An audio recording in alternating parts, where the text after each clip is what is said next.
ಆತ್ಮೀಯರೇ, ಎಲ್ರಿಗೂ ನಮಸ್ತೆ.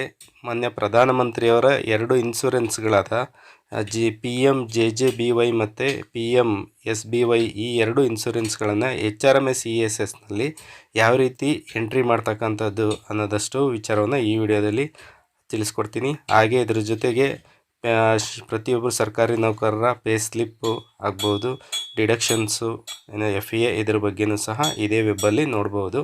ನಮ್ಮ ಮೊಬೈಲ್ ಇರ್ತಕ್ಕಂಥ ಕ್ರೋಮ್ ಬ್ರೌಸರ್ನ ಯೂಸ್ ಮಾಡಿ ಇಲ್ಲಿ HRMS-ESS.Karnataka ಅಂತ ಟೈಪ್ ಮಾಡಿ.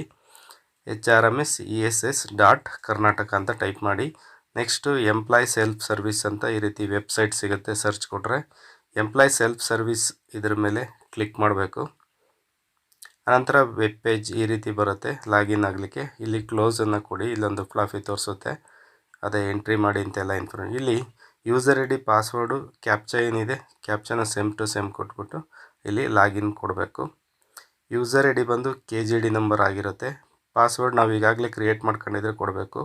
ಗೊತ್ತಿಲ್ಲ ಪಾಸ್ವರ್ಡ್ ಅಂದರೆ ಫರ್ಗೆಟ್ ಪಾಸ್ವರ್ಡನ್ನು ಕೊಡಬಹುದು. ಫರ್ಗೆಟ್ ಪಾಸ್ವರ್ಡನ್ನು ಕೊಡ್ತೀನಿ. ಫರ್ಗೆಟ್ ಪಾಸ್ವರ್ಡನ್ನು ಕೊಟ್ಟರೆ ಇಲ್ಲಿ ಫಸ್ಟು ಯೂಸರ್ ID ಬಂದು KGD ನಂಬರ್ನ ಕೊಡಬೇಕು. ಮೊಬೈಲ್ ನಂಬರ್ ಟೈಪ್ ಮಾಡೋ ಅಂಥದ್ದೇನು ಅವಶ್ಯಕತೆ ಇಲ್ಲ, ಅದೇ ಆಗಿ ಬರುತ್ತೆ. ವೆರಿಫೈ ಗೆಟ್ OTP ಅದ್ರ ಮೇಲೆ ಕ್ಲಿಕ್ ಮಾಡಬೇಕು. ಸೆಕೆಂಡ್ ಸ್ಟೆಪ್ಪಲ್ಲಿ ಇಲ್ಲಿ OTP ನಾವು ಎಂಟ್ರಿ ಮಾಡ್ತಕ್ಕಂಥದ್ದು ಬರುತ್ತೆ. OTPನ ಎಂಟ್ರಿ ಬೇಕು. ಥರ್ಡ್ ಸ್ಟೆಪ್ಪಲ್ಲಿ ಪಾಸ್ವರ್ಡ್ ಕ್ರಿಯೇಟ್ ಮಾಡ್ಕೊಳ್ತಕ್ಕಂಥದ್ದು 8 ಕ್ಯಾರೆಕ್ಟ್ರು ಪಾಸ್ವರ್ಡ್ ಇರಬೇಕು ಕನಿಷ್ಠ ಅಂತ ಅಂದ್ರೂ. ಅದರಲ್ಲಿ ಪಾಸ್ವರ್ಡ್ ಈ ರೀತಿಯಾಗಿರಬೇಕು. ಅದರಲ್ಲಿ ಒಂದು ಅಕ್ಷರ ಬಿಗ್ ಲೆಟರ್ ಇರಬೇಕು, ಇನ್ನು ಉಳಿದಂಥದ್ದು ಒಂದಾರು ಸ್ಮಾಲ್ ಲೆಟರ್ ಇರಬೇಕು, ಒಂದು ಸಿಂಬಲ್ ಇರಬೇಕು, ಹಟ್ ಅಂತ ಕೊಟ್ಟಿದ್ದೀನಿ. ಇನ್ನು ನಂಬರ್ ಒಂದಾದರೂ ನಂಬರ್ ಇರಬೇಕು. ಟೋಟಲ್ ಇವೆಲ್ಲ ಸಂಖ್ಯೆಗಳು ಸೇರಿ 8 ನಂಬರ್ಗಳು ಆಗಬೇಕು. ಈ ರೀತಿ ಪಾಸ್ವರ್ಡ್ನ ಕನ್ಫರ್ಮ್ ಪಾಸ್ವರ್ಡು, ಕ್ರಿಯೇಟ್ ಪಾಸ್ವರ್ಡಲ್ಲಿ ಮಾಡ್ಕೋಬೇಕು. ಈಗ ಇಲ್ಲಿ ಮಾಡ್ತಾ ಹೋಗೋಣ. ಪಾಸ್ವರ್ಡ್ ಕ್ರಿಯೇಟ್ ಮಾಡೋಕ್ಕೆ ಫರ್ಗೆಟ್ ಪಾಸ್ವರ್ಡ್ KGD ನಂಬರ್ ಕೊಟ್ಟಿದ್ದೀನಿ. ಮೊಬೈಲ್ ನಂಬರ್ ಆಟೋ ಫೆಟ್ಚ್ ಆಗುತ್ತೆ. ಆನಂತರ ಸ್ಟೆಪ್ 2ನಲ್ಲಿ OTP ನಮ್ಮ ಮೊಬೈಲಿಗೆ ಸೆಂಡ್ ಆಗುತ್ತೆ. ಆ ಟೆಕ್ಸ್ಟ್ ಮೆಸೇಜಲ್ಲಿ ಬರುತ್ತೆ. ಆ OTPನ ಎಂಟ್ರಿ ಮಾಡಬೇಕು. ಆನಂತರ ಪಾಸ್ವರ್ಡನ್ನ 2 ಸಲ ಸೇಮ್ ಟು ಸೇಮು ಟೈಪ್ ಮಾಡಿ ಇದು ಮಾಡ್ಕೋಬೇಕು, ಲಾಗಿನ್ ಆಗಬೇಕು. ಪಾಸ್ವರ್ಡ್ ಕ್ರಿಯೇಟ್ ಮಾಡ್ಕೊಂಡಾದ್ಮೇಲೆ ಲಾಗಿನ್ ಆಗ್ತಕ್ಕಂಥದ್ದು. ಮತ್ತು ಬ್ಯಾಕ್ ಬಂದು ಮೊದಲು ಲಾಗಿನ್ ಪೇಜ್ ಏನಿತ್ತು ಅದಕ್ಕೆ ಬಂದು ಲಾಗಿನ್ ಆಗಬೇಕು. ಇಲ್ಲಿ KGD ನಂಬರ್ ಕೊಟ್ಟಿದ್ದೀನಿ. ಪಾಸ್ವರ್ಡ್ ನಾನು ಏನು ಕ್ರಿಯೇಟ್ ಮಾಡ್ಕೊಂಡಿದ್ದೀನಿ ಅದನ್ನು ಕೊಟ್ಟೆ.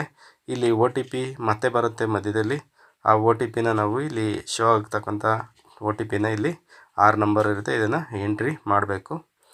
ಆನಂತರ ಕ್ಯಾಪ್ಚಾ ಏನಿದೆ ಅದನ್ನು ಸೇಮ್ ಟು ಸೇಮ್ ಇಲ್ಲಿ ಕೆಳಗಡೆ ಕ್ಯಾಪ್ಚಾನ ಎಂಟ್ರಿ ಮಾಡಿ ಲಾಗಿನನ್ನು ಕೊಡಬೇಕು. ಇಲ್ಲಿ ಯೂಸರ್ ನೇಮ್ ಬಂದು KGD ನಂಬರು, ಪಾಸ್ವರ್ಡು ನಾವು ಫರ್ಗೆಟ್ ಪಾಸ್ವರ್ಡಲ್ಲಿ ಕ್ರಿಯೇಟ್ ಮಾಡ್ಕೊಂಡಿರ್ತೀವಿ 8 ನಂಬರು ಆಗಲೇ ಹೇಳಿದ್ನಲ್ಲ ಅಂತ. ಅನಂತರ ಲಾಗಿನ್ ಆದಮೇಲೆ ಈ ರೀತಿಯಾಗಿ ಬರುತ್ತೆ. ಇಲ್ಲಿ ನಮಗೆ ಲೆಫ್ಟ್ ಸೈಡಲ್ಲಿ ಮೇಯ್ನು ಒಳ್ಳೊಳ್ಳೆ ಆಪ್ಷನ್ಗಳಿದ್ದಾವೆ. ಇದು ಸರ್ಕಾರಿ ನೌಕರರು ಭಾಳ ಚೆನ್ನಾಗಿ ಬಳಕೆಯನ್ನು ಮಾಡ್ಕೊಂಡ್ರೆ ಸಾಕಷ್ಟು ಒಳ್ಳೊಳ್ಳೆ ಆಪ್ಷನ್ಗಳಿದೆ. ಮೊದಲನೇದಾಗಿ ಪೇ ಸ್ಲಿಪ್ ಸಿಗುತ್ತೆ.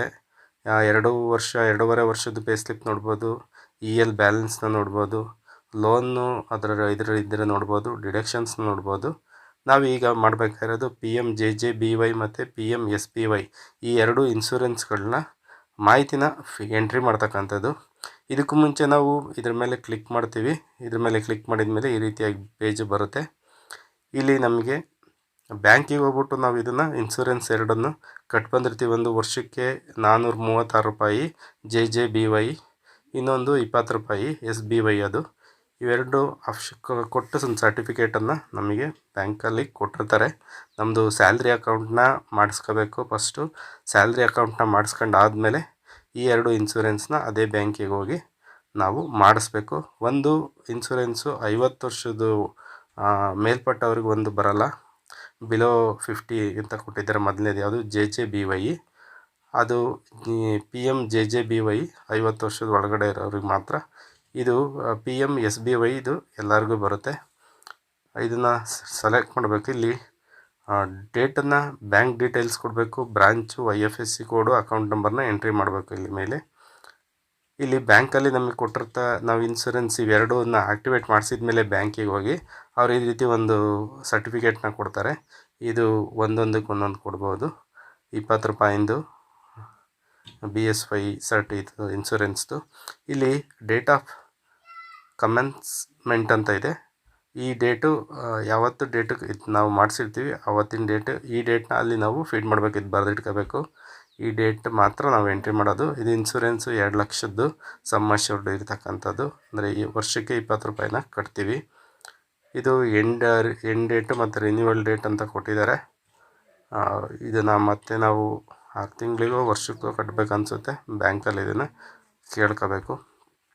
ಸೊ ಇಲ್ಲಿ ನಾವು ಡೇಟನ್ನು ಎಂಟ್ರಿ ಮಾಡ್ತೀವಿ. ಮೇಲೆ 2 ಡೇಟನ್ನು ಎಂಟ್ರಿ ಮಾಡಿದ ಮೇಲೆ ಒಂದಿದ್ದರೆ ಒಂದನ್ನು ಎಂಟ್ರಿ ಮಾಡಿ. ಕೆಲವರಿಗೆ 50 ವರ್ಷದ ಮೇಲ್ಗಡೆ ಇದ್ದವರಿಗೆ ಒಂದು ಮಾತ್ರ ಬರುತ್ತೆ, ಅದನ್ನು ಎಂಟ್ರಿ ಮಾಡಿ.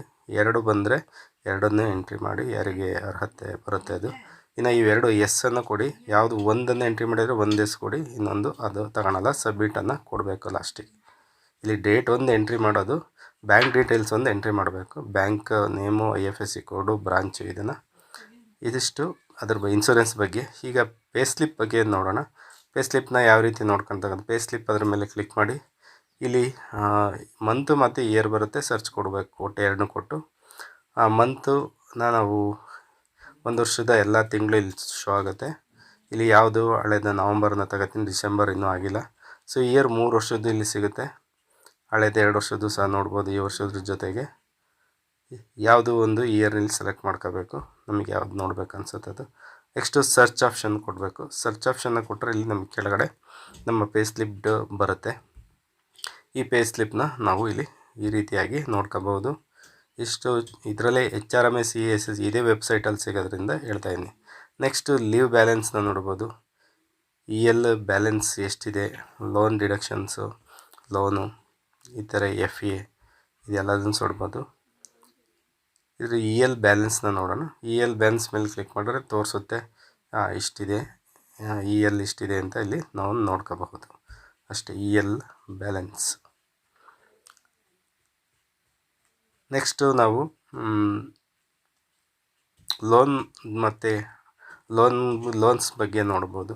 ಇದು ಸಾಮಾನ್ಯ FA ಬಗ್ಗೆ ತೋರಿಸುತ್ತೆ. ಯಾವ್ಯಾವ ಈ ವರ್ಷ ಎಷ್ಟೆಷ್ಟು FAನ ತೆಗೆದುಕೊಂಡಿದ್ದೀವಿ ಅಷ್ಟು FAಗಳನ್ನ ತೋರಿಸುತ್ತೆ. ಇಲ್ಲಿ ಎಷ್ಟೆಷ್ಟು ಅಮೌಂಟ್ನ ತೆಗೆದುಕೊಂಡಿದ್ದೀವಿ, ಶಾಂಕ್ಷನ್ ನಂಬರ್ ಇದೆ ಅದರದ್ದು, ಆನಂತರ ಶಾಂಕ್ಷನ್ ಡೇಟ್ ಇದೆ, ಯಾವಾಗ ಆಯಿತು ಅಂತ. ಇನ್ನು ಇನ್ಸ್ಟಾಲ್ಮೆಂಟ್ ಎಷ್ಟೆಷ್ಟು ಅದರದ್ದು ಅಂತ ತೋರಿಸುತ್ತೆ. ಪ್ರೀಮಿಯಮ್ ಎಷ್ಟಿದೆ ಎಷ್ಟೆಷ್ಟು ಕಟ್ತೀವಿ ಅಂತ. ಇನ್ನು ಬ್ಯಾಲೆನ್ಸ್ ಎಷ್ಟಿದೆ, ಈಗ ಲಾಸ್ಟ್ನೇದು 9 ಆಗಿದೆ, ಇನ್ನೊಂದು ತಿಂಗಳು ಲಾಸ್ಟ್ ಅದೊಂದು ಡಿಡಕ್ಷನ್ ಆದರೆ FA ಮುಗಿಯುತ್ತೆ. ಸೊ ಆ ಥರ FA ಡೀಟೇಲ್ಸ್ನ ನೋಡ್ಬೋದು.